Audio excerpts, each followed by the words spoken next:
En 1883, Elena Blavatsky fit une découverte, un secret que les maîtres ascensionnés gardèrent précieusement depuis des siècles. Lorsqu'une âme rare rejette le don spirituel qu'elle est à la venue incarnée dans cette vie, ce don ne disparaît pas. Non, il se retourne contre elle. Il commence à la briser de l'intérieur, en silence, jusqu'à ce qu'il ne reste plus rien. Vous avez toujours su que vous étiez différent. Vous sentiez des choses que les autres ne sentaient pas. Vous voyiez des motifs que les autres ne voyaient pas. Vous entendiez des murmures que les autres n'entendaient pas. Et à un moment donné de votre vie, vous avez choisi de faire semblant. Vous avez enterré ce don. Vous l'avez enfermé à double tour. Vous avez dit non. Et depuis lors, quelque chose à l'intérieur de vous est en train de mourir. Dans les prochaines minutes, vous allez découvrir les 7 signes qui prouvent que votre don rejeté est en train de vous détruire. Maintenant, vous allez comprendre pourquoi. Un âme rare sur 5 ne se remet jamais de ce rejet. Et vous allez apprendre le protocole secret qu'Elena Blavatsky a reçu du maître Kuthumi pour réclamer ce que vous avez nié avant qu'il ne soit trop tard. Londres, 1883. Elena Blavatsky était dans son bureau lorsqu'une jeune femme de 23 ans, nommée Isabelle, arriva. Elle n'avait pas pris rendez-vous. Elle n'avait pas été invitée. Elle est simplement apparue. Et Elena a su instantanément. Cette jeune femme était en train de mourir. Pas d'une maladie physique, non, d'une maladie spirituelle. Isabelle raconta son histoire. Depuis son enfance, elle voyait des choses, des personnes qui n'étaient pas là, des événements avant qu'ils ne se produisent, des secrets que personne n'avait confiés. À 7 ans, elle annonça à sa mère que son grand-père allait partir. 3 jours plus tard, il mourut. Sa famille la traita de sorcière. Elle avait 7 ans. À 12 ans, elle sentit que sa meilleure amie était en danger. Elle courut jusqu'à sa maison, trouva la jeune fille sur le point de se noyer dans le lac, lui sauva la vie. Son amie lui dit qu'elle était étrange. Arrêta de lui parler. Isabelle avait 12 ans. À 16 ans, elle prédit un incendie dans son école. Avertit tout le monde, personne ne l'a cru. L'incendie se déclara, exactement comme elle l'avait vu. 3 personnes moururent, auraient pu être sauvées. On la blâma. On disait que c'était elle, qui l'avait provoqué. Isabelle avait 16 ans. Alors, elle prit une décision. Plus jamais. Elle enferma son don. Elle fit semblant d'être normale, se força à ne plus voir, à ne plus sentir, à ne plus savoir. Pendant 7 ans, elle garda tout enfoui. Et à 23 ans, elle se tenait devant Elena, implorant de l'aide, parce que quelque chose de terrible était en train de se produire. Elle tombait malade, des douleurs sans cause, des cauchemars, toutes les nuits, des crises de panique, sans raison apparente. Son énergie vitale était aspirée. Elle sentait qu'elle mourait de l'intérieur, et les médecins ne trouvaient rien, parce que ce n'était pas une maladie physique, c'était son don rejeté qui se retournait contre elle. Elena lui demanda de s'asseoir, et alors, Elena fit quelque chose qu'elle faisait rarement. Elle ouvrit le manuscrit qu'elle avait reçu du maître Kuthumi 3 ans auparavant, un manuscrit tibétain, vieux de 4000 ans, appelé Shakti Tyaga Dukkha, la souffrance du don abandonné. Le manuscrit révélait une vérité dévastatrice. Lorsqu'une âme rare rejette le don qu'elle est revenue apporter, ce don ne disparaît pas.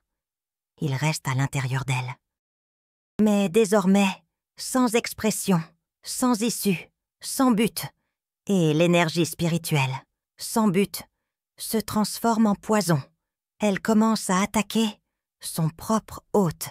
Les maîtres avaient documenté des cas, pendant des millénaires, des âmes rares qui avaient rejeté leurs dons et qui avaient dépéri, certaines en quelques années, d'autres en quelques décennies, mais toutes en suivant le même schéma. Le manuscrit décrivait 7 signes, 7 étapes de destruction. Et Isabelle était déjà à la 5e? Elena lut à voix haute, traduisant du sanskrit, et au fur et à mesure qu'elle lisait, Isabelle se mit à pleurer, parce que chaque mot décrivait exactement ce qu'elle vivait, comme si le manuscrit avait été écrit pour elle. Mais il avait 4000 ans. Premier signe, épuisement sans cause physique. Vous dormez, mais vous ne vous reposez pas. Vous vous réveillez, plus fatigué que vous ne vous êtes couché. Parce que le don rejeté consume votre énergie vitale en essayant de se manifester. C'est comme maintenir une porte fermée contre un vent déchaîné. Tôt ou tard, vous vous épuisez. Deuxième signe, maladie mystérieuse. Des douleurs qui apparaissent et disparaissent. Des symptômes que les médecins ne parviennent pas à expliquer. Parce que ce ne sont pas des maladies du corps. Ce sont des manifestations du don emprisonné qui essaie d'attirer votre attention. Le corps devient le champ de bataille, entre vous et votre propre don. Troisième signe, sabotage inconscient. Vous détruisez ce que vous construisez. Vous éloignez ceux que vous aimez. Vous échouez au moment où vous êtes sur le point de gagner. Parce qu'une partie de vous sait que le succès, sans le don, est vide.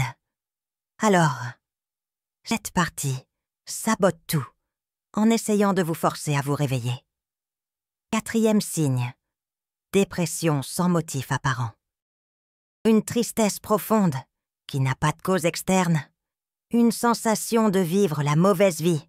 Parce que c'est le cas, vous vivez une vie sans votre don. Et votre âme le sait, même si votre esprit le nie. Cinquième signe, perte d'identité. Vous ne savez plus qui vous êtes.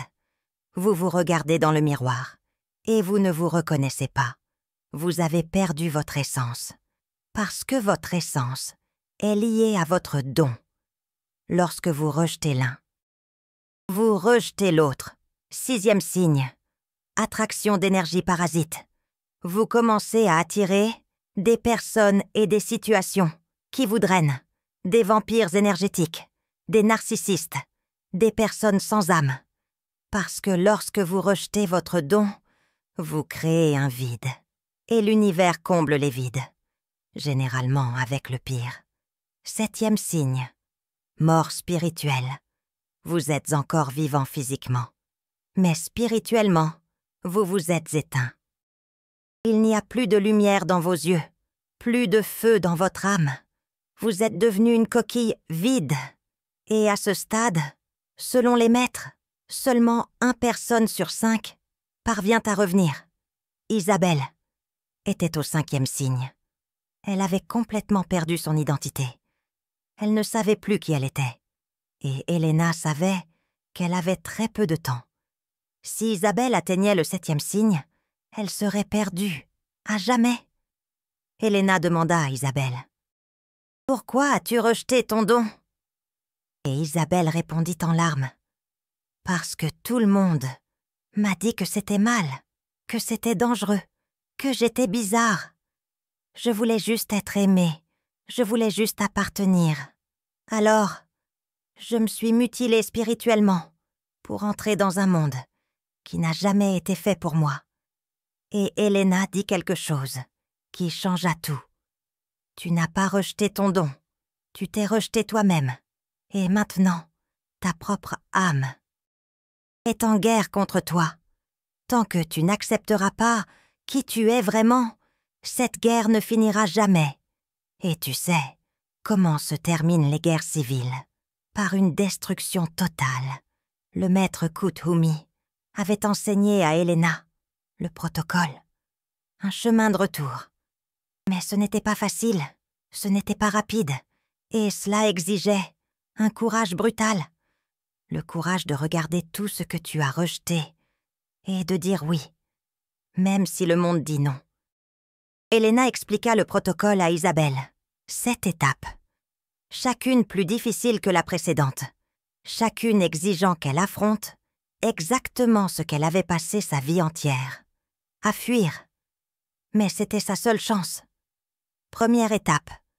Reconnaissance radicale. Pendant 21 jours. Tous les jours. À voix haute. Tu vas dire. J'ai un don spirituel. J'en ai toujours eu un. J'ai choisi de le rejeter. Ce rejet est en train de me tuer. Je le reconnais maintenant.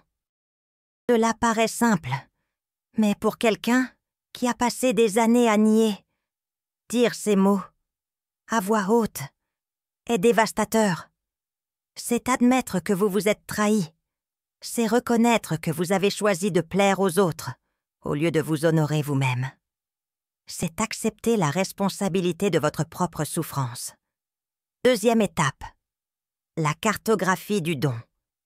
Vous allez écrire tout ce dont vous vous souvenez à propos de votre don spirituel. Toutes les fois où il s'est manifesté, toutes les fois où vous l'avez ignoré, toutes les fois où vous l'avez senti, mais que vous n'avez pas agi. Vous allez créer une carte complète de votre propre rejet. Isabelle a fait cela. Elle a écrit pendant des jours. Des souvenirs qu'elle avait enfouis, des moments qu'elle avait niés. Et en écrivant, elle a réalisé quelque chose de terrible. Ce n'était pas quelques fois, c'était des centaines de fois, peut-être des milliers. Chaque jour, pendant 7 ans, elle avait rejeté son don spirituel. Des milliers de petites trahisons qui se sont accumulées en une dette impayable. Troisième étape, demande de pardon au don. Vous allez parler à votre don spirituel comme s'il était une entité vivante. Parce que, d'une certaine manière, il l'est. Vous allez demander pardon pour l'avoir enfermé, pour l'avoir nié, pour l'avoir humilié. Vous allez pleurer, beaucoup, et c'est nécessaire. Isabelle a fait cela un matin d'automne. Elle s'est enfermée dans sa chambre et a commencé à parler. « Je suis tellement désolée. J'avais peur. J'étais jeune. Je ne comprenais pas. J'ai essayé de te tuer. Mais tu es resté vivant, attendant. Pardonne-moi, s'il te plaît, pardonne-moi. » Et quelque chose d'extraordinaire s'est produit. Elle a senti une présence, une énergie, comme si quelque chose à l'intérieur d'elle répondait.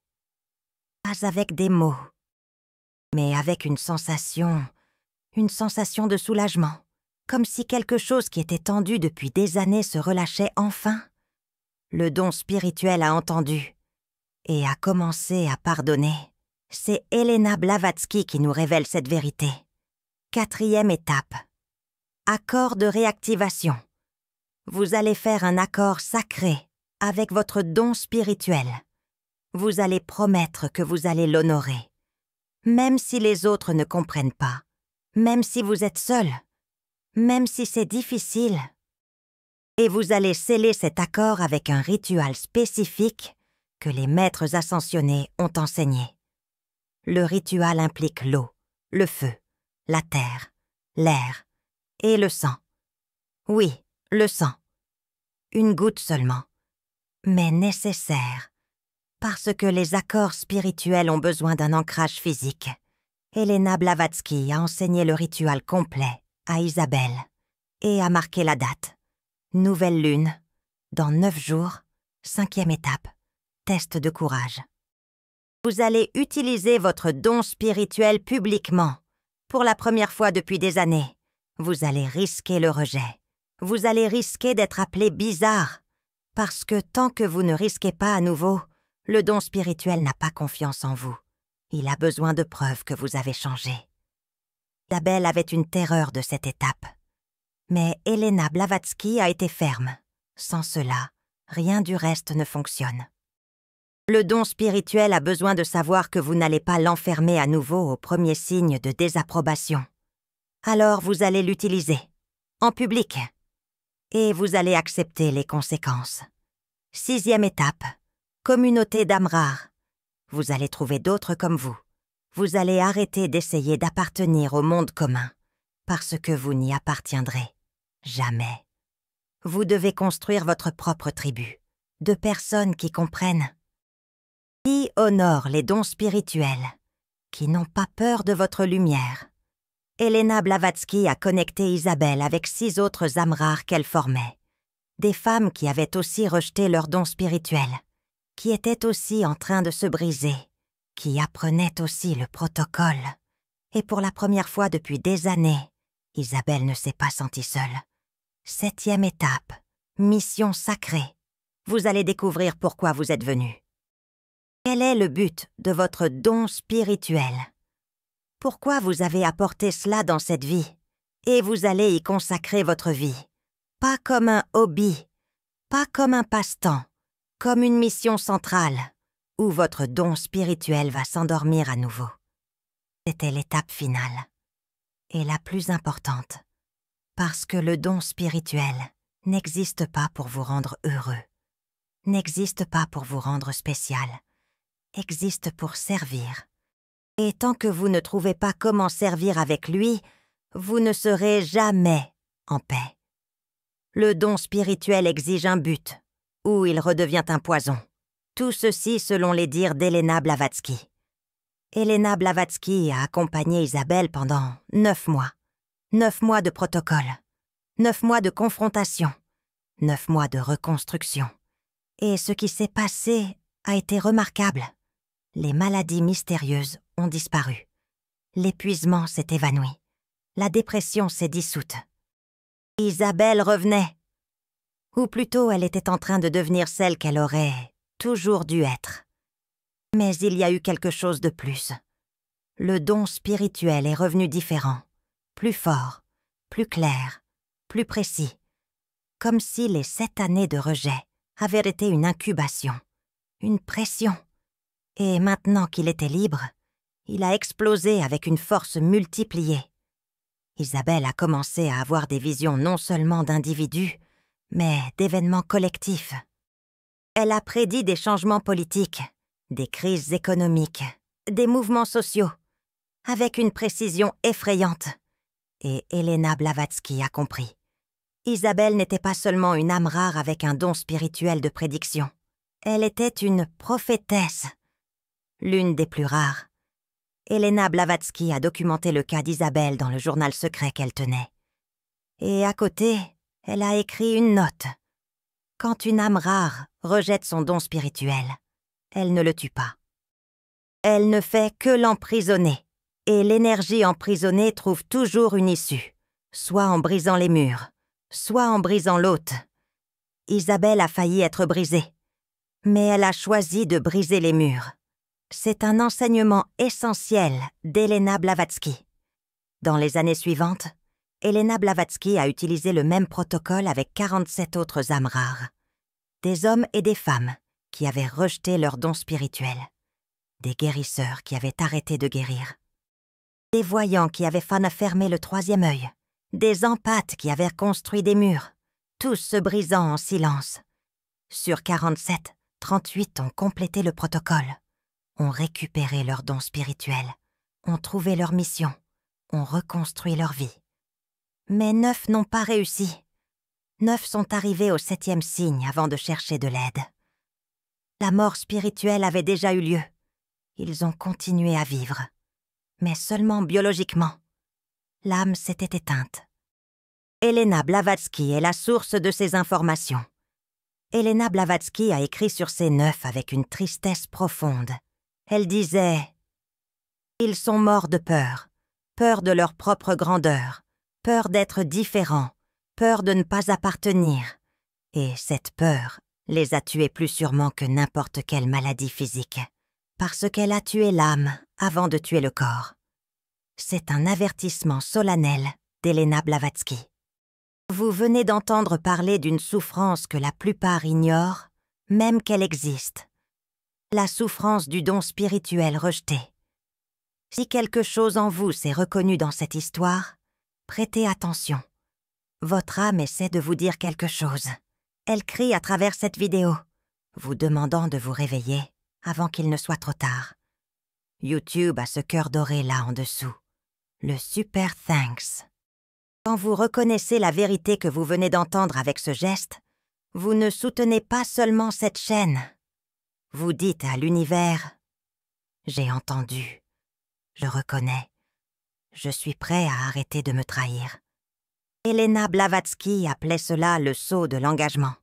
Un geste petit, mais qui marque le moment où vous décidez d'honorer qui vous êtes réellement. Chaque super thanks est une âme qui dit « Plus de rejet, plus de silence, plus de rupture ». Maintenant, vous devez savoir. Êtes-vous en train de vous briser en silence? Les 7 signes qu'Elena Blavatsky a documentés sont clairs et brutalement honnêtes. Lisez avec courage et soyez honnête avec vous-même. Si vous ressentez un épuisement constant, sans cause physique, si vous dormez mais ne vous reposez pas, si vous vous réveillez fatigué, premier signe, votre don spirituel consomme votre énergie en essayant de se manifester. Et vous dépensez encore plus d'énergie en le gardant enfermé. C'est une guerre que personne ne gagne. Si vous souffrez de maladies mystérieuses qui apparaissent et disparaissent, des douleurs sans diagnostic, des symptômes que les médecins ne peuvent pas expliquer, c'est un signe. Votre corps est utilisé comme champ de bataille. Le don spirituel crie à travers des symptômes physiques, parce que vous n'écoutez pas autrement. Si vous sabotez tout ce que vous construisez, si vous détruisez des relations saines, si vous échouez juste avant de gagner. Troisième signe, votre âme sabote votre vie factice, parce qu'elle sait que le succès sans don spirituel est une prison, et une prison dorée reste une prison. Si vous ressentez une dépression profonde, sans raison externe, une tristesse sans cause, un sentiment de vivre la mauvaise vie. Quatrième signe, votre âme est en deuil de celle que vous devriez être, et que vous n'êtes pas encore. Si vous ne savez plus qui vous êtes, si vous vous êtes perdu, si vous vous regardez dans le miroir et ne reconnaissez pas la personne qui vous regarde. Cinquième signe, vous avez rejeté votre essence pendant si longtemps qu'elle a commencé à se dissoudre. Vous êtes en train de devenir personne, parce que vous avez choisi de ne pas être vous-même. Si vous attirez des vampires énergétiques, des narcissistes, des personnes sans âme, des situations toxiques. Sixième signe, vous avez créé un vide en rejetant votre don spirituel. Et l'univers ne laisse pas les vides exister. Il les remplit. Et quand vous ne le remplissez pas de lumière, il le remplit d'obscurité. Si vous sentez que quelque chose en vous est mort, s'il n'y a plus de feu, plus de passion, plus de lumière, si vous vous sentez comme une coquille vide. Septième signe, la mort spirituelle a déjà commencé. Et vous avez très peu de temps pour inverser la tendance, peut-être des semaines, peut-être des jours. Elena Blavatsky l'a dit clairement. Si vous vous reconnaissez dans l'un de ces signes, vous devez agir maintenant, pas demain, pas quand vous serez prêt, parce que plus vous attendez, plus ce sera difficile. Et il existe un point de non-retour. Le protocole qu'Elena Blavatsky a enseigné à Isabelle n'est pas facile. Mais c'est possible, si vous avez du courage.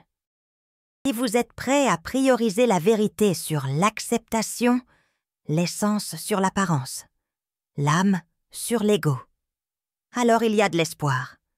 Commencez aujourd'hui. N'attendez pas d'être prêt. Vous ne le serez jamais. Commencez par la première étape, la reconnaissance radicale, à voix haute, seul dans votre chambre. Dites, j'ai un don spirituel. J'en ai toujours eu un. J'ai choisi de le rejeter. Ce rejet est en train de me tuer. Je le reconnais maintenant. Dites cela tous les jours pendant 21 jours. Et observez ce qui se passe. Observez les résistances qui apparaissent. Observez les excuses que votre esprit invente. Observez la peur qui surgit. Tout cela est la partie de vous qui veut continuer à rejeter, qui veut continuer dans l'illusion d'être normal. Mais vous n'êtes pas normal. Vous ne l'avez jamais été. Vous êtes une âme rare, avec un don spirituel spécifique, que vous avez apporté pour accomplir une mission spécifique, et chaque jour où vous le rejetez, vous ne gaspillez pas seulement votre vie, vous trahissez la seule chose qui compte vraiment, vous-même. Le maître Kuthumi a enseigné à Elena Blavatsky les 5 types les plus courants de dons spirituels rejetés et les conséquences spécifiques de chaque rejet.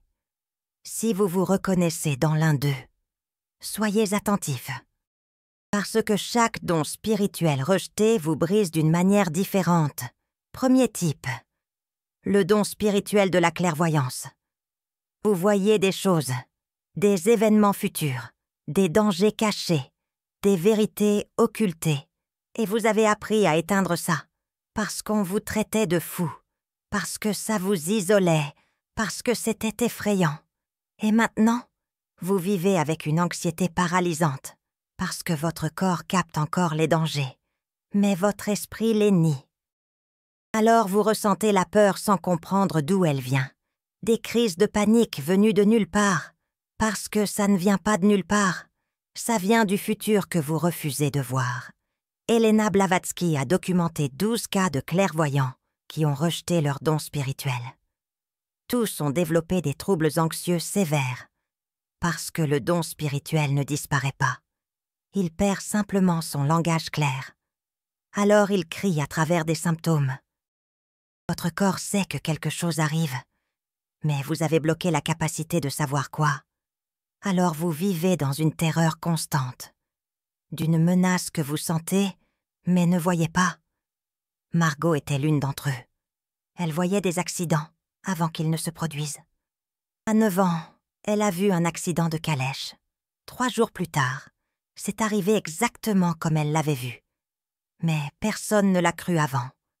Et après, on l'a blâmée. Comme si elle avait causé l'accident. À 14 ans, elle a juré de ne plus jamais voir. Elle a complètement bloqué. Et pendant 20 ans, elle a vécu dans une anxiété débilitante, sans pouvoir sortir de chez elle certains jours, sans pouvoir respirer, sans comprendre pourquoi, jusqu'à ce qu'Elena Blavatsky lui apprenne à rouvrir son don spirituel. L'anxiété a disparu en quelques semaines. Deuxième type, le don spirituel de l'empathie profonde. Vous sentiez tout. Les douleurs des autres, les émotions cachées, les traumatismes non dits, et ça vous écrasait.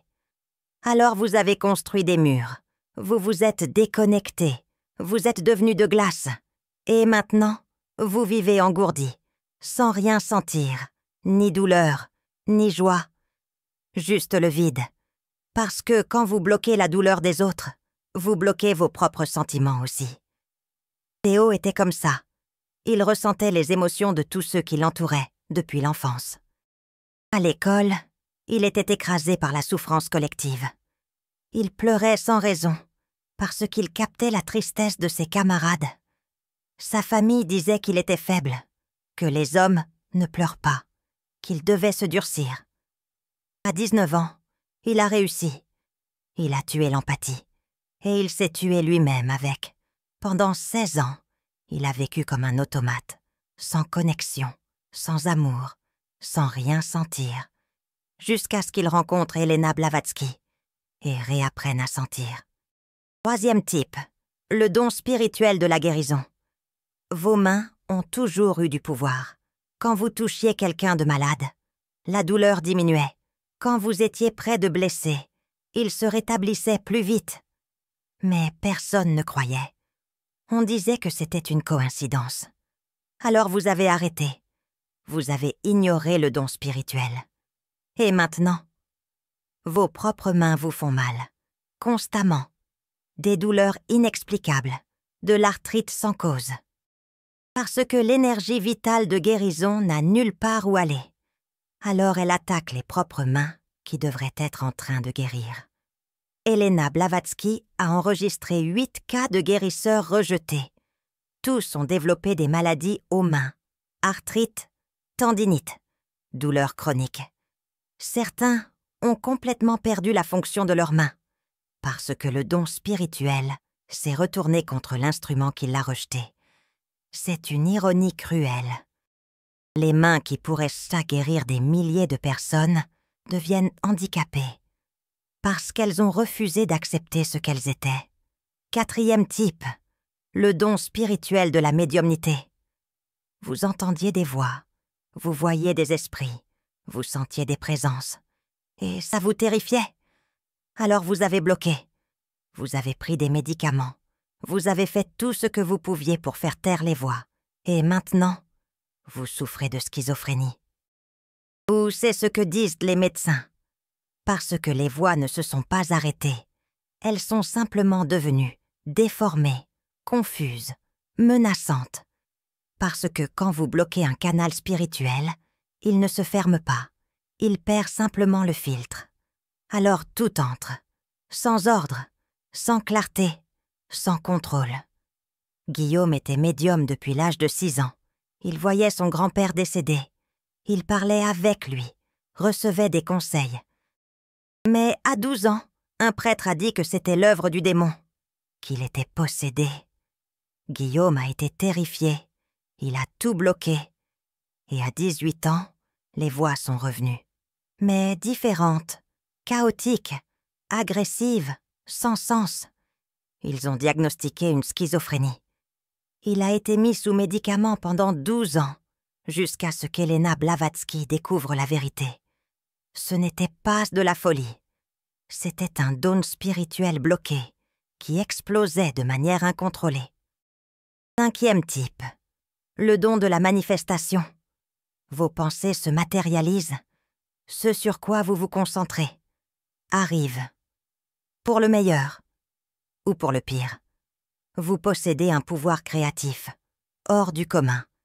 Et cela vous effraie. Parce que vous avez manifesté des choses négatives, involontairement. Alors vous avez décidé de ne plus rien souhaiter, de ne plus rien vouloir, de ne plus rien créer. Et maintenant, votre vie est complètement stagnante. Rien ne change. Rien ne s'améliore, rien n'arrive. Parce que vous avez bloqué votre propre pouvoir créatif. Et une vie sans création est une mort lente. Sophie avait ce don. Tout ce qu'elle désirait intensément se réalisait. À 16 ans, elle a souhaité qu'une rivale se blesse. Le lendemain, la jeune fille s'est cassé la jambe. Sophie fut horrifiée, croyant qu'elle en était la cause. Elle jura de ne plus jamais rien désirer. Pendant 23 ans, elle a vécu sans rêve, sans but, sans envie. Une vie complètement plate, jusqu'à ce qu'Elena Blavatsky lui enseigne que le don n'est ni bon ni mauvais. C'est simplement du pouvoir. Et le pouvoir a besoin de sagesse. Pas de rejet. Ce sont les 5 types les plus courants. Mais il en existe d'autres.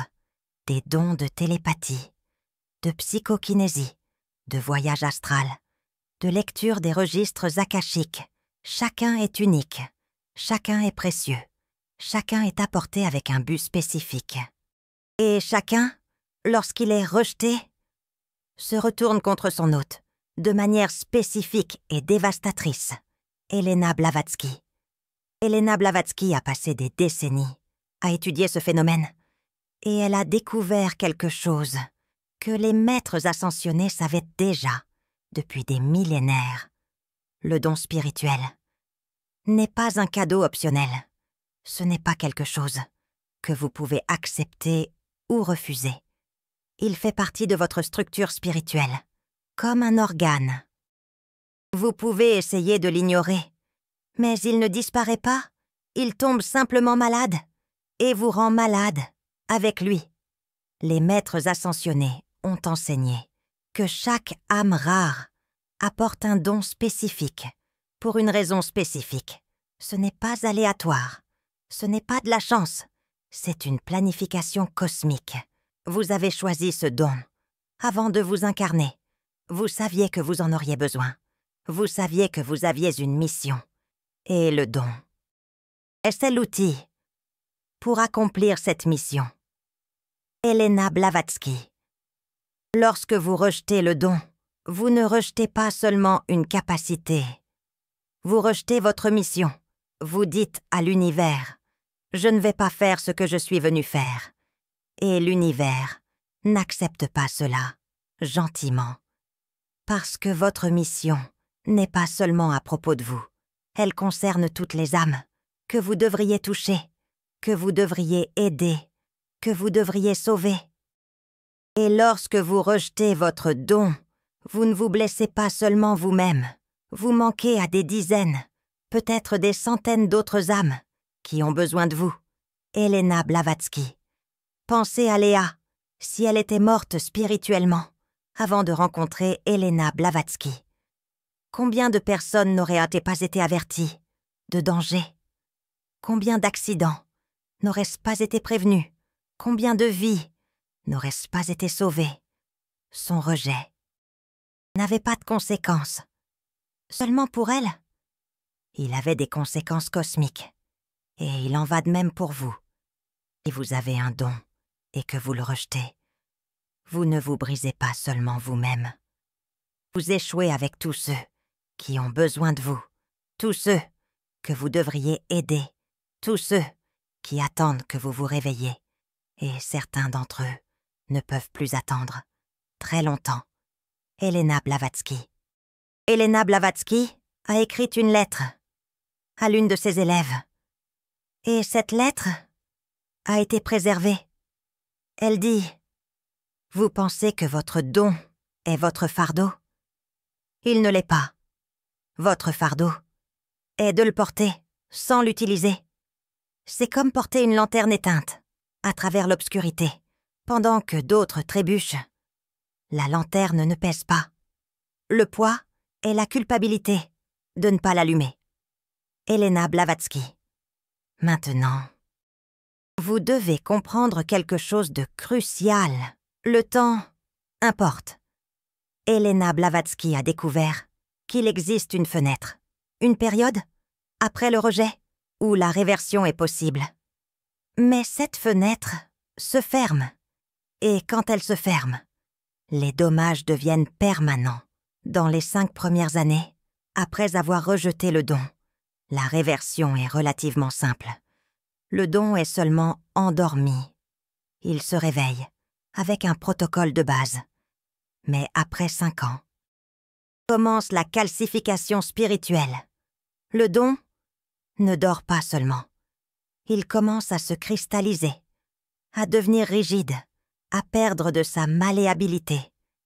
Elena Blavatsky, entre 5 et 10 ans, la réversion est encore possible. Mais elle exige un protocole intense, jeûne, retraite, travail profond. Et même ainsi, le don revient, différent, moins puissant, moins clair, parce qu'une partie de lui est morte dans cette prison d'une décennie. Elena Blavatsky, après 10 ans, seulement 1 sur 3 parvient à inverser la situation. Parce qu'à ce stade, le don n'est pas seulement endormi ou cristallisé. Il est fragmenté, brisé en morceaux. Et le rassembler est comme ramasser du verre brisé. Possible, mais douloureux. Et le résultat n'est jamais comme l'original. Elena Blavatsky. Et après 20 ans, Elena Blavatsky n'a documenté que 3 cas de réversion complète en plus de 20 ans. 2 rejets, 3 sur des dizaines de tentatives. Parce qu'après 2 décennies, l'âme s'est adaptée à l'absence. Elle a construit une identité entière, sans le don, et démanteler cette identité fausse pour réclamer la vraie est presque impossible. Elena Blavatsky. Alors, si vous avez rejeté votre don, faites le calcul. Combien d'années cela fait-il? Si c'est moins de 5, vous avez une excellente chance.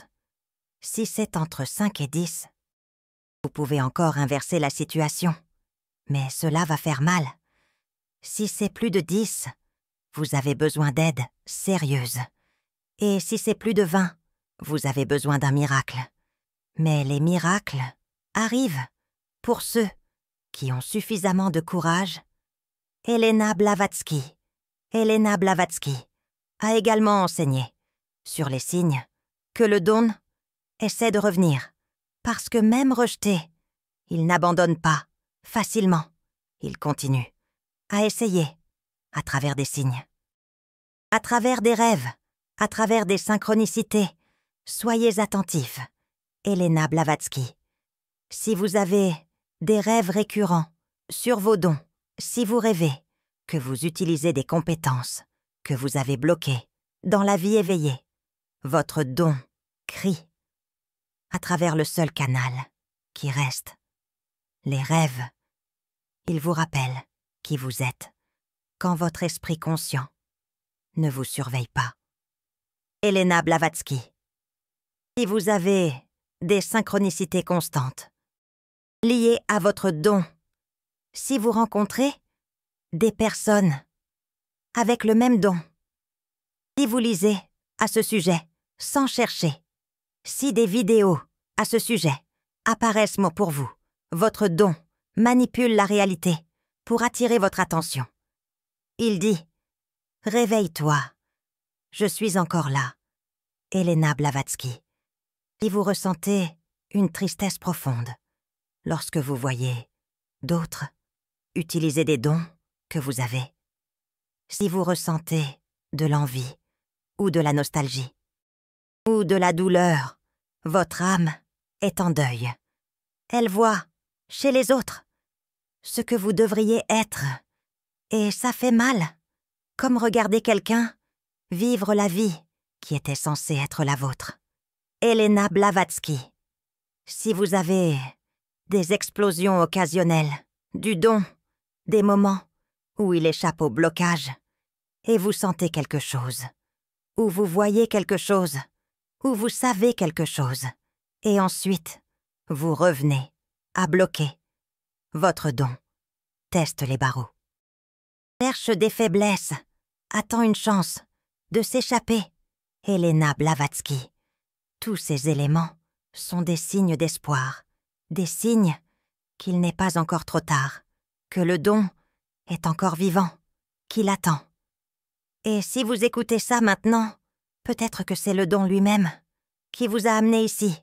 Peut-être que c'est la synchronicité, la dernière requête, la dernière chance, avant que la fenêtre ne se ferme. Elena Blavatsky. Elena Blavatsky est décédée en 1891, à 59 ans. Et dans les dernières semaines de sa vie, elle a appelé ses élèves les plus proches, 7 femmes, toutes des âmes rares. Toutes avaient rejeté leur don. Toutes s'étaient rétablies grâce au protocole. Elena Blavatsky. Et Elena a dit quelque chose qu'elles n'ont jamais oublié. Je vais partir, mais le travail continue. Et la partie la plus importante de ce travail, ce n'est pas d'enseigner à ceux qui acceptent déjà leurs dons, c'est de rescuer ceux qui les rejettent encore, parce que ces âmes sont en train de mourir en silence, et personne ne les voit, personne ne les aide, personne ne les comprend. Vous comprenez, parce que vous avez survécu. Alors, trouvez-en d'autres, et sauvez-les, comme je vous ai sauvés. Ces 7 femmes ont sauvé 193 âmes rares dans les années qui ont suivi. Et ces 193 ont sauvé des milliers, et ces milliers ont sauvé des dizaines de milliers. Un courant de sauvetage traversant les générations. Et vous écoutez ceci maintenant parce que ce courant est arrivé jusqu'à vous. Quelqu'un a besoin de vous secourir, avant qu'il ne soit trop tard. Dans les commentaires, maintenant, quel don avez-vous rejeté? Soyez honnête. Dites-le à San à haute voix. D'autres âmes rares sont en train de lire. Et quand vous l'admettez publiquement, quelque chose change. Le don entend et commence à se réveiller de nouveau. N'ayez pas peur. Vous n'êtes pas seul. Vous ne l'avez jamais été.